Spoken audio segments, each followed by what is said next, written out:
You're listening to the Faith Made Welcome podcast, a progressive podcast of faith where we look at Christianity from a progressive Baptist tradition. This podcast is brought to you by Commonwealth Baptist Church in Alexandria, Virginia.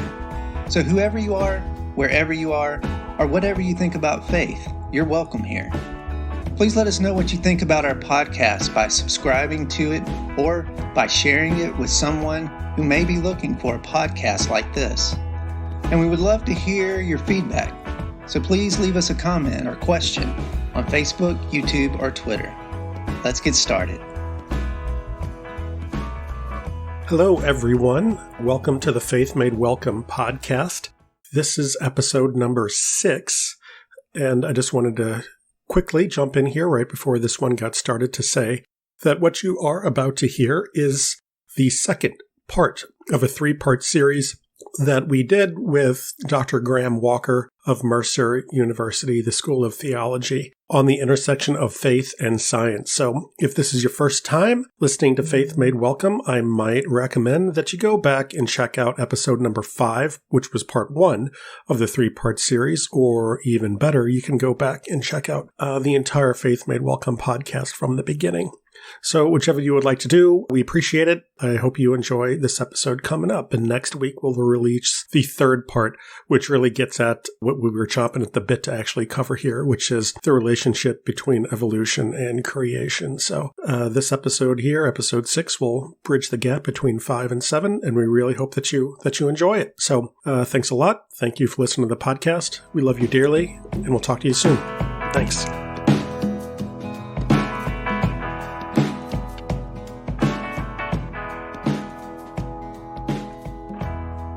So if you want to avoid moving God slowly out of the face of modern humanity, then you have to be able to use methodological materialism that says, okay, I'm going to go research the world that God has created, and I'm going to ask the questions that are there about this world. I just can't assume, throw my hands up and say, oh, don't worry, let's all go back to school, things will be just fine. And if we just pray hard enough, or if we just think hard enough that God will take care of it, that does not work at all. But that's not to say that scientist like Marty, like you mentioned, is just overwhelmed with the complexity and the kind of the beauty and the synergy and the amazing awe that comes from the world in which they find themselves investigating, that takes them to the point of asking the question, not that can't say declaratively God is, but is God? You know, it's a more humble approach. Yeah. It's a way to recognize that, wow, this is just a fascinating drama. Back to our literature folk, this is an enormous, incredible drama that we're part of, that we are mending the world. And Robin, that's tekon olam. So to mend the world becomes a meeting point where science and faith work together. Right back to Edward O. Wilson. Can we mend this world? Can we fix this world? It's going to take both the scientists who endeavor to find out how it works, and it's going to take those who tell the story to motivate, to operate, and to get us to where we can use the scientists effectively. Now, those of you who know science history background, you know it's fraught with some dangers. The Oak Ridge project led to the first dropping of a nuclear weapon on a human society. Right. The scientists of Joseph Mengele in the death camps of Auschwitz. On and on. Science is not in and of itself it has no glorified position. Right. I lectured not too long ago at the Tuskegee University and I went through the exhibition there of the Tuskegee experiment. There is a lot of reason for people to fear science that is used by terrible narratives. Now, see how we go? A scientist their understanding can be used on the narratives that are less than Well, yeah. And oftentimes a scientist would say that, religion has killed more people in history than anything else. And someone might counter and say, yeah, using technology that was developed by a scientist is how they killed all those people. It's not easy to vaporize a city. exactly. You can't do that with a sword. You can't do that with a stick. And that point is the why and questions really do shape the way we use the how. Yeah. Yeah. And, going back to when you were referring to Contact, the film, one of the questions that recurs in that is just because you can't do something doesn't mean that you should. And most scientists, I think, might tell you that every single thing that science or technology has invented, whether it's a good idea or a bad one, it has done. It is done in one way or another. And in fact, in that movie, people are talking about like human cloning. Oh my God, human cloning, that freaks me out. It's sort of this playing God, quote unquote, sort of thing. Science can do that. I hope it doesn't. Of course it will. Of course it will. If it hasn't already been done. Every other time throughout history, the lesson you learn from science is when science figures out how to do something, it will do it. It will do it. So Paul, you make the point. The point there being is you have to have a narrative in which you use the science. Right. And that narrative has to be very carefully scrutinized. Is it capable of seeing the fallenness of humanity and the real danger of that? Is it capable of seeing the real dreams and hopes of humanity? And is it capable of that? There's that one line at the very end of that movie, Contact, where Ellie Arroway meets the alien, and the alien says to her, "You are such an interesting species, capable of such beautiful dreams and horrible nightmares." There's the paradox. I mean, I think that's how, it really does. I'm enjoying how much this is about narrative, because, my dissertation is about guerrilla rhetoric, so I'm a guerrilla rhetorician. I coined that term as part of my dissertation. And so I studied a lot of Che Guevara's work with the guerrilla, and I use that to think about how we do language stuff. But one of the things that I found in doing that research is that the only difference between a guerrilla and a terrorist is whose side you're on. And I think it's so true to how do you look at scientific possibility has to do with whose side you're on when whatever the results are, right? Whose side you're on in the faith or the science debate. A lot of it has to do with what perspective you bring to it. And what you're hoping to get out of a particular moment. It's more about you than the actual, observable truth of the universe. It's more about the individual in a lot of ways. Yes. It's a good observation. There is no science that's disconnected from a narrative, and narratives have sides. Augustine talked about the problem with the Maccabean kind of interpretation of the world, and it's because it was polarized. It's us versus them, light versus dark. So if you're on one side, it's a very dualistic argument. If you're on one side, then all of those on this side are friends. If you're on the other side, you're enemies. So they're all enemies. So you sublimate everybody that isn't yourself. You identify yourself only within your group. And there is no, of course, you flip it around, and all those who are enemies over there see themselves as friends, and everybody outside sees themselves as enemy. That gets to that core narrative I was talking about. Can you see yourself in the midst of a paradoxical or at least ambiguous identity that you're capable of internalizing both fallenness and redemption within the same person? So that you can cut either way. So that which makes a good story often is the fact that what looks like a tragedy becomes a comedy in the end. It has a twist. As I recall, the book of Mark and the book of Matthew and the Gospels, they look very tragic.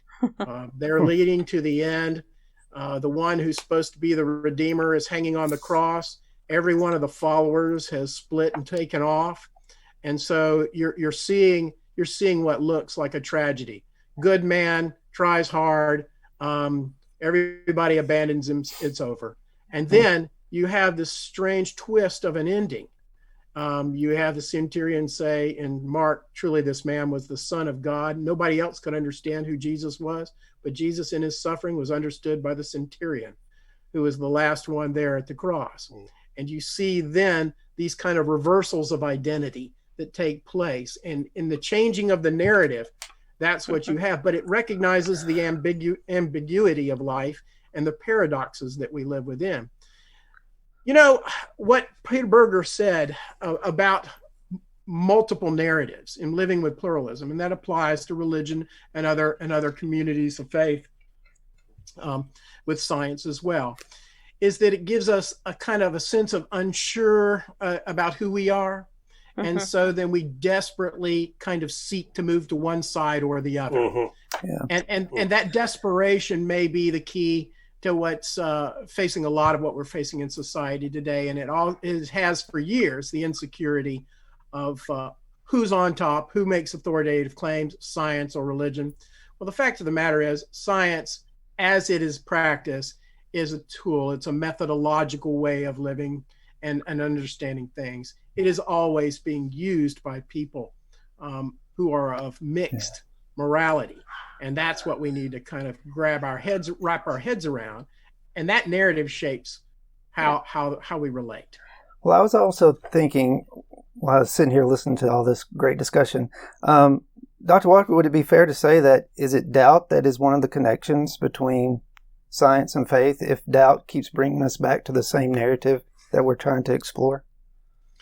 Yeah, I mean, that's a legitimate question. If you come from, here's the way I like to put it. There's Protestant, there's kind of a Protestant principle in our faith, and then there's Catholic substance. So hold on with me. I'm not saying the Roman Catholic Church, and I'm not saying the mainline Protestants.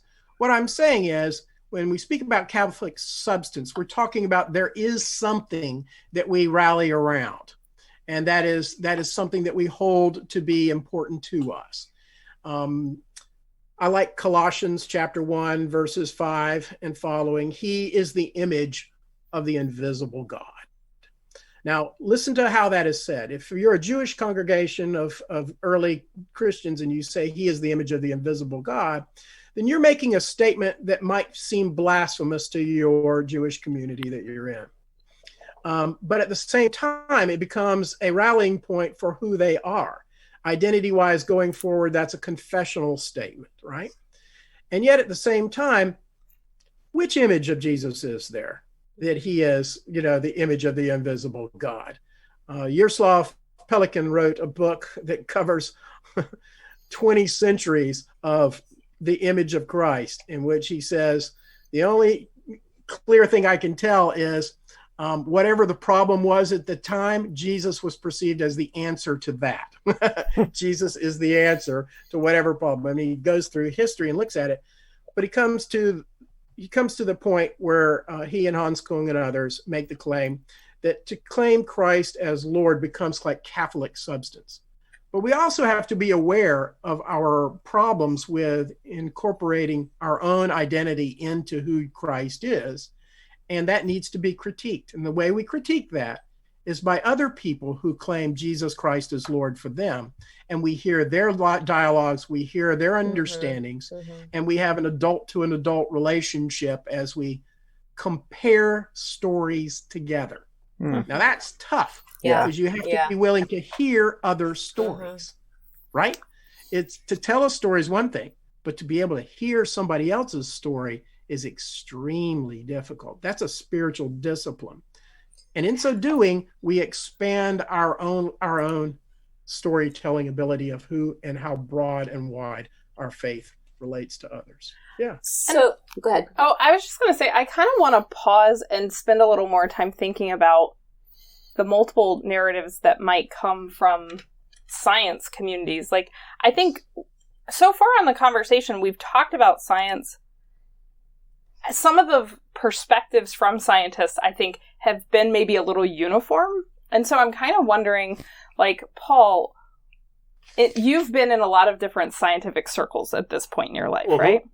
How have you seen different narratives about faith show up? Because I don't think the narrative about faith within the scientific community is like a monolith, right? So what have the narratives of faith looked like in the scientific community from your experience? From my experience, I mean, it's reluctant to find, you're reluctant to find someone who is willing to talk about it when you get more than 5 scientists together in a room. I think.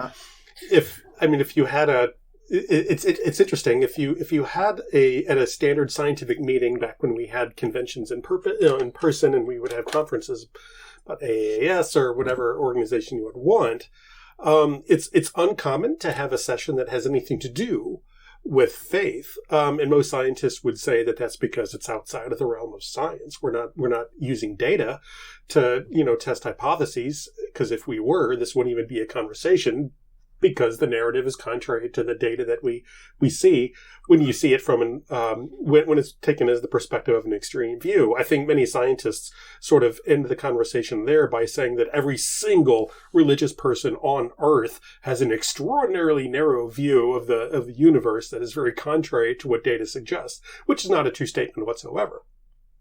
I also think that occasionally, and I have seen this every once in a while, when on the off chance at a scientific conference you do get a session on faith, the room is full. Mm-hmm. The room is full. It's packed, standing room only. And that is because I think, despite their best efforts to dismiss, I think most scientists know that this is something that cannot be avoided. And maybe some of the scientists are in the room because they're trying to come up with a better understanding of what the thought process is from somebody who they want to have a conversation with, or they see it as themselves as some sort of crusader whose objective is to convert as many Christians into a scientific way of thinking as others, or they are a person of faith and they're trying to do their own reconciliation with themselves and with their family to try to entertain the notion of 2 competing ideas going into their heads at the same time. I think most scientists, however, approach this from the point of view that every single narrative that you have out there about anything is a hypothesis to be tested. And the entire concept of the narrative is one where they are perceived from a place of doubt at the beginning, from the start. Yeah. Whereas, and again, prove me wrong. Whereas from the, I mean, I'm saying the word religious out there, thinking that actually means something, right? It's a broad word. I appreciate. Goes at it from the point of view of not doubt, and this has come up a couple of times in this conversation itself. It's just from the point of, before a mouth is open and a word is spoken, there's conflict in the approach of one group is coming at it from a position of doubt and the other group is coming at it from a position of not doubt. And within scientific circles, you do have arguments on whether, humankind emerged out of East Africa or West Africa. We think of the African Rift, yet the earliest human fossils actually come out of Morocco that we found so far. So, those are not too close together. And the fossil record will say, well, not everything is preserved. And the Moroccan, group will say, yeah, but clearly this evidence is right here. So, there are competing narratives on human emergence within the scientific community, and it's simultaneously sort of funny because even though they are just sort of seen as hypotheses to be tested, a scientist will hold on to their preference with such vigor and with such preference and with such a clenched fist, holding on to the narrative that is either theirs or they like the best, that I've seen people throw things. You get almost fistfights at some of these scientific conferences sometimes. And if a scientist approach questions of science from that open-minded doubt, why would they get into a fight about whose hypothesis is correct? So clearly, there is some faith element going into what a scientist sort of thinks, or else there wouldn't be such emotional attachment, because their own identity gets tied up into the ideas that they have, and to defend one's own point of view is a defense of one's own work, one's own identity, one's own point of view, one's career's life's work, and how they see the world. That's why it sounds like different forms of fundamentalism. It is absolutely right? Fundamentalism. Right. And I'm listening to all this and I'm thinking it just seems as though one of the big failures of the church is not making space for people to wrestle with paradox. Because as you said, right, the Bible's filled with paradox, right? We've got warrior God and suffering servant and, God speaking things into existence and God like creating, digging in the earth. Like we have all these different paradoxes right. within that one sacred text. Mm-hmm. And if pastors, would make space for that, right? Instead of pretending that those paradoxes aren't there. Yeah. If we would see the story as the beginning, right? Isn't that what you said? The narrative is the place where the questions come from, and it's the springboard. The conversation starts. I think I stole that from Marty like months ago. He said that to me. That maybe that's part of the bridge, right? Is that we're making things worse, but it's right there in our text to make space for that wrestling and the conversations and the differing ideas. It's all there. Yeah, it's like we have to lean into the discomfort. And the most comfortable people I know about the intersection between faith and science are the people who are really tolerant of cognitive dissonance. Mm-hmm. Like they can let two things happen and just be okay in it. And I don't know what you think of this, Graham, but Diana Butler Bass connects this with World War II. She connects this shift in the church with the world seeing horrors of concentration camps and mass world war, right? And people coming home from war and having seen so much that the way, she says that the way churches try to kind of contain that was to make things narrower and narrower, right? It's just hold on to this black and white.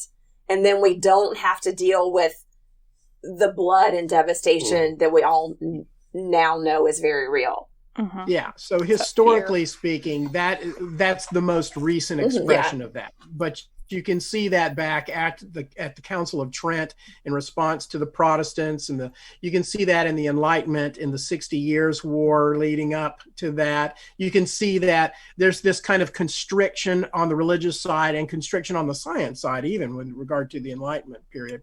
And you can see that the kind of the fears of what's going on from the I guess you'd say the retaking of the Middle East in the 11th and 12th century. So you can see the Crusades and all of that as part of the scenarios in which you have expanding views, narratives, and then contracting views, expanding and contraction. That seems to be what's going about. The Name of the Rose by Umberto Eco, his book is a very good one for talking about the kind of the dynamics of what's going on there as a novelist. He's talking about the same period you're talking about, the modern period, but he's using the kind of the Middle Age period to set the story of his narrative in Name of the Rose. Yeah, so I think you're exactly right. And I think you're also clear to say there is conflicting dialogue and narratives in the text that we have. And these conflicting dialogues have a way of working themselves out. Highlight that narrative dissonance that we've got going and see where it leads to some sort of constructive community. In order for me to change, I have to have a certain amount of self-doubt about where I am right now. Yeah. I mean, that's just a part of conversion. We call it iconic eclipse. It's James Loder talks about that, iconic eclipse. In order for me to ever consider opening myself up to something new, I have to see the paradigm that I'm living in, the world that I'm living in begin to crumble. And it's going to be dangerous. It's going to be painful. It's going to be emotional. It's going to be catastrophic.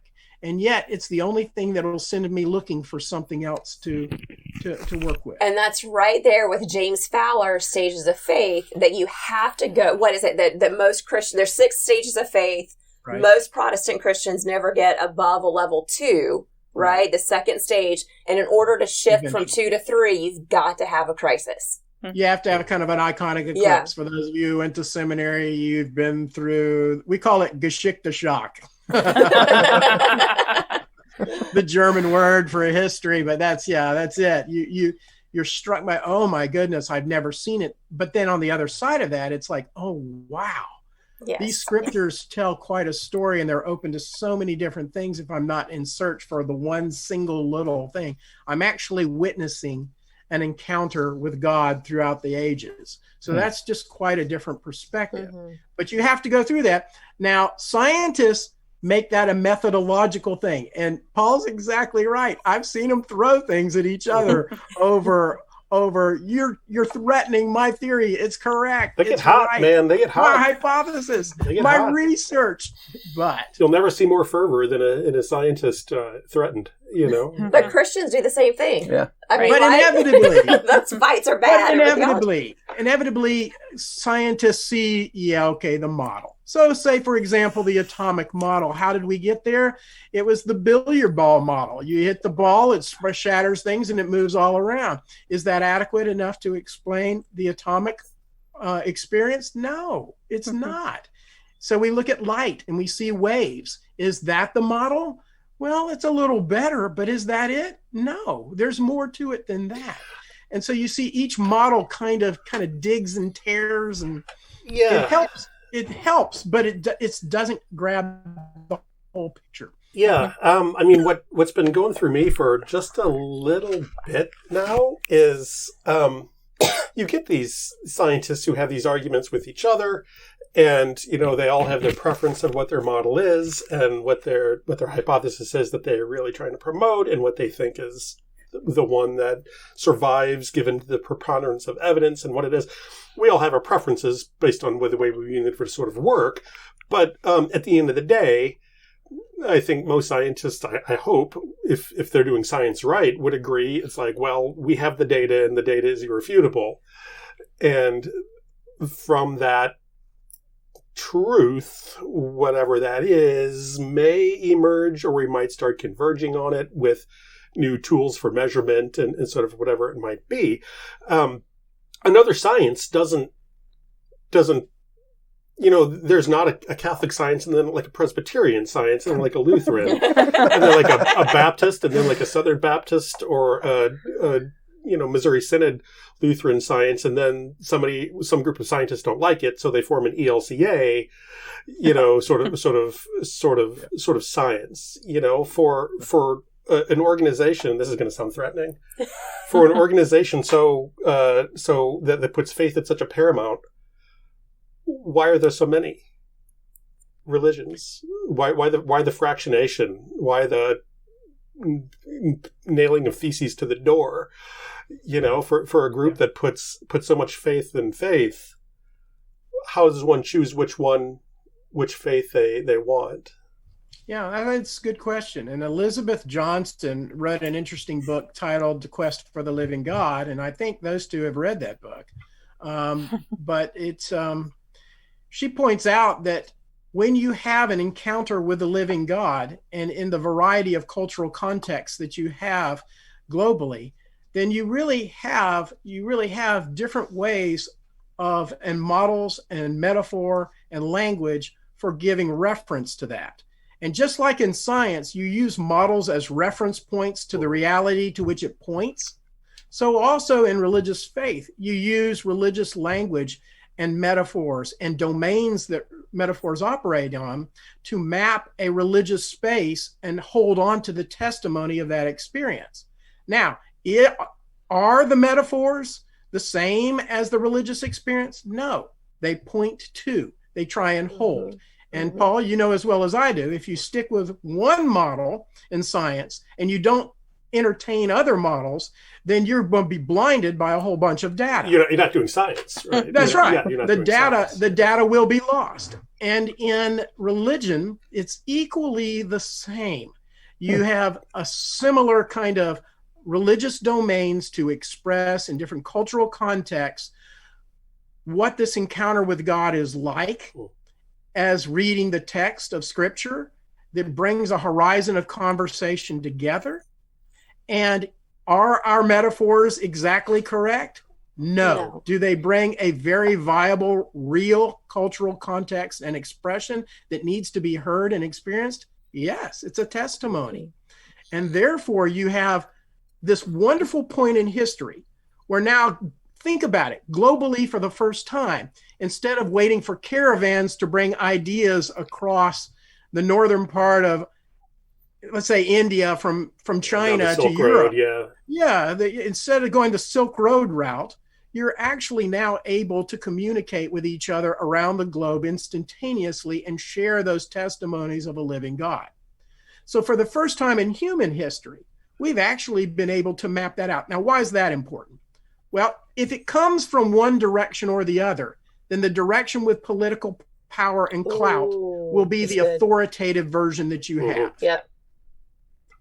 That means if it's a white male perspective on everything that comes first, if it comes from, let's say, German to begin, and it goes to Oxford, and then it comes to the United States, let's say Harvard, and then it spreads, disseminates, then that's the kind of the male European centered route. But if people are experiencing the living God in Africa, in India, in China, and they're able to communicate back and forth, then for the first time in history, that directional flow of information seems like chaos, but it's closer to the kind of, the church is made up of many parts of the body. The hand cannot say to the foot, I have no need of you. Christ as the head of the church. Now, for the first time, you're beginning to see a de-hierarchy kind of knocking it over, and you're beginning to have a conversation. Well, all of us know when people begin to talk at the same time and they all are valorized equally, then it can be kind of chaos. Yeah. Huh. But it's really getting closer to the truth now. Right? That's how we get a richer, fuller picture. That's cool. Yeah. That's where we're going with this. And science kind of fits into this picture, I think, very well, because a lot of what Christians do, go back to E.O. Wilson again, his kind of coming home experience. Wow. A lot of things Christians can do globally if only they had the right information and could work with the scientists to do that. Wouldn't that be amazing? So that's really, to me, fascinating. It's about narratives. It's about the global world that we're in and the ability to kind of reframe those conversations. Now, Baptist, okay, I'm just going to throw this in, Baptistic, being Christian in a Baptistic sense is kind of a unique thing because it's so autonomous. It's so localized. It has the ability, though, to listen to the ground. What are people saying from the ground level? Now, it counts on the fact that they're good, they can study, that people are listening to podcasts, that people are doing the research.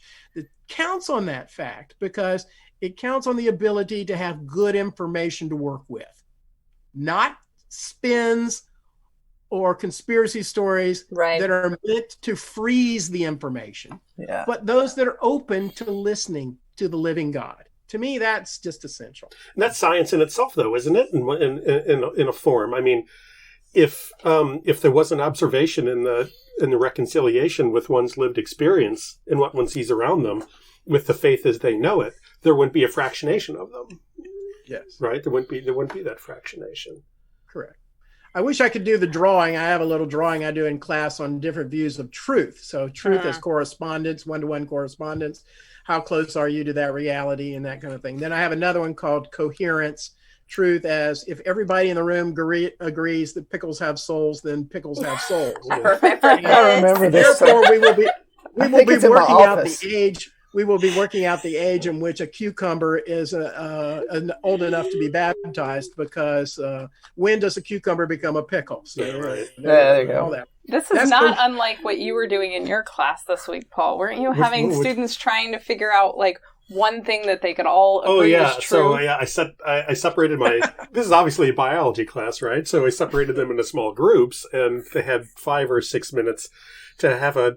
You know, there were a couple of reasons why I did this. It was the first day of class, so part of it is to get to know each other, somebody else in the class. It meets on Zoom, so, you know, trying to form some sort of community. So in that respect, what the actual task was sort of secondary, but what the task was, you know, have a small conversation with yourselves within the small breakout room of 4 or 5 people, and come back with a statement that is true. That everyone in your group agrees is true. Right. And it can be anything. It doesn't have to be a science thing. It's like, just come back with something that all of you agree is a statement that is true. And I got all kinds of interesting things. And, they came back and they presented them to the class, and some of them upon further, and so they just sort of presented it to the rest of the class, had a couple of minutes to respectfully ask questions or discuss amongst themselves that statement. And you would see people's minds change in front of you a lot of times as new ideas and perspectives were confronted. But some of one or two of them actually made it through where the class said, that is true, and it was the one. That cereal is soup. I think everybody's like, yep, that's true. That is a known truth. So, and other people were coming up with these like big, profound things that were abandoned in like 15 seconds after coming back to the group. But the simple things soup. Like that, it was pretty. That might be the basis of a new understanding of the that's world. A great example of building a coherent view of truth and then taking it to the third understanding of truth. And that is when you have intersubjective verification. Now you can have people say, well, let me interrogate that story. And then that opens it up to further adaptation. Right. And so that's really kind of where we're going with this. Yeah, I'm kind of interested in how much I keep thinking about learning theory and just like how we teach like even little kids complicated subjects. Like when we first teach them something, we don't teach them we don't tell them everything there is to know about the solar system the first time, right? Right. And so, but I think a lot of times as you're on your learning journey, you think you know the thing because you've come across it once, and you might get scared about, like, I see this with my students, like they'll be like, oh, I've already had an English class, so I already know English. And they get really threatened by the idea of like asking new questions. And I think when you actually become an expert in something, all you have is questions, and you're so comfortable and tolerant in living the questions. And it reminds me of how, Robin, earlier you were talking about how that development of faith and the stages of sort of, spiritual formation that we might go through, and we get stunted in these low levels. Like, does part of our fear as Christians or as faith people, is part of our fear of science or whatever might be threatening us, is it because we're locked into that kind of like childlike learning space where we have to, like, once we get comfortable with living the questions and all the synthesis of ideas, like, that's where, like, kind of more complicated but more interesting views of the world come from. So this might be connected, or I might totally be derailing us. And if I am completely derailing us, just say we're going to like shut this off and regroup. So there was an article by RNS, Religious News Service, this past week entitled QAnon, the alternative religion that is coming to your church. Did you see this, Graham? So this article is about like pastors who are realizing that they are now losing church members, not just to science, but they're also now losing church members to QAnon.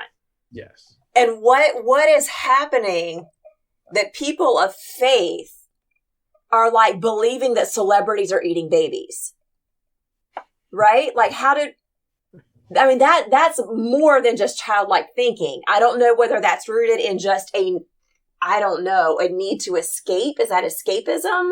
Is this like the new rapture? It's like, so what need is being met that is not being met by...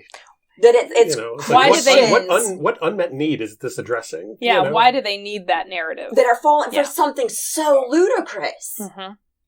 Now it's interesting that you all mentioned cognitive dissonance earlier, because that plays right into this. Yeah. Cognitive dissonance theory, remember, by Leon Festinger, wrote the book When Prophecy Fails. It's a great book. Unfortunately, you can't do this with your graduate students anymore. So I guess I won't be getting a new book out of this in the DMin program. But he asked his grad students to become embedded in a community that was seeking the end of the world. And as the end of the world seemed to be focused for them, then they would live in such a way and build the narrative necessary in order to keep everybody coherent together. And didn't matter about the bizarreness of the story. The purpose of the narrative was to keep the group together. And so the more bizarre it was, the easier it was to identify who the other members were and to actually work closer and closer together. So I hear it often, but it's just a leap of faith. Being a Christian means a leap of faith. It doesn't mean believing any thing in particular. It's jumping into the unknown is what it is. Yeah. And often that's kind of what they're saying. And there's no doubt it builds a kind of community connectedness. Now, in the way cognitive dissonance came up was when the end of time was supposed to happen and it didn't. Then they had to recalculate, and they created bizarre stories as to why the end of the world didn't happen as it would have. So what they were doing is they're building their narrative around that sense of community that's being built. So I don't see this as unusual, and I do see it as competition in church life, because church life is about building that sense of lost connection. Mm-hmm. And when have we been in a time of more lost connection than we are right now? I have, students who would, really prefer to be in class and we not be able to understand each other with all of our things on our faces and everything, because we crave the lost connection that we're in the midst of. You know this from churches. You know that singing is a part of the kind of the rhythm that brings us all together. It's not just making the noise. It's sympathetic unity of a group. We have rhythm together. We sing together. We participate together. We pray together. That is all about being a group. And it's really, really hard to be alone. So it doesn't strike me all too strangely that a narrative would emerge as a counter as to try and bring people together in times of feelings of great anomie and anxiety. And that's kind of what I feel like, from my take anyway, is what I'm seeing here. That makes sense. The outrageousness of it, though, is just right through the roof. I mean, it's crazy. I mean, can we start with something that doesn't require celebrities eating bacon? I mean, let's start with cannibalism. You had Jim Jones, and you had all the other David Koresh, and you have us versus them, and that kind of lays out. Mary Douglas talked about that, groups that are us versus them. Uh-huh.